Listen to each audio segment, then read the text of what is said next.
Komisi untuk Orang Hilang dan Korban Tindak Kekerasan Kontras Aceh melakukan refleksi sejarah dengan cara membuat pameran ruang abstrak. Karya seni dan foto tersebut merupakan hasil karya seni dan fotografer yang menceritakan masa konflik di Bumi Serambi Mekah. Kegiatan tersebut berlangsung di halaman kantor Kontras Aceh Lamlagang, Kota Banda Aceh. Mengangkat tema Kauri Nuju atau Kenduri Tujuh ini bertujuan untuk mengenang dan mengedukasi generasi sekarang saat Aceh masih dilanda konflik belasan tahun silam. Para pengunjung yang datang ke lokasi pameran ini bisa melihat peristiwa khususnya pada masa konflik yang terjadi di Aceh.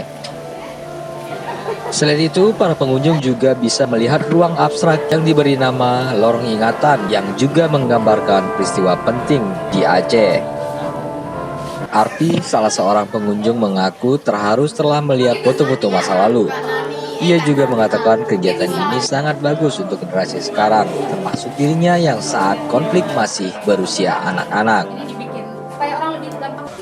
Terhening juga ketika melihat foto-foto ini, ada foto-foto tragedi-tragedi seperti ini dan sebagainya. Jadi menurut saya ini satu hal yang bukan aib, tapi satu hal yang memang harus diketahui oleh anak-anak. Sesuai dengan temanya, ada 7 ruang yang menggambarkan perjalanan panjang sejarah konflik Aceh. Salah satunya adalah seni lukis mural, serta lorong ingatan tentang kasus orang hilang yang menjadi fokus program kerja Kontras Aceh. Ada masalah sesudah damai.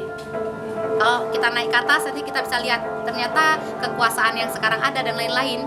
Masih ada tulang-tulang saudara kita, masih ada permasalahan-permasalahan yang belum selesai. Jadi semua 7, jadi kita kendurikan dia, kita buka dia ke khalayak, jadilah dia Kauri Nuju. Data Kontras Aceh selama ini ada 204 korban penghilangan paksa di Aceh. 198 diantaranya telah diverifikasi dan diserahkan ke Komnas HAM Pusat.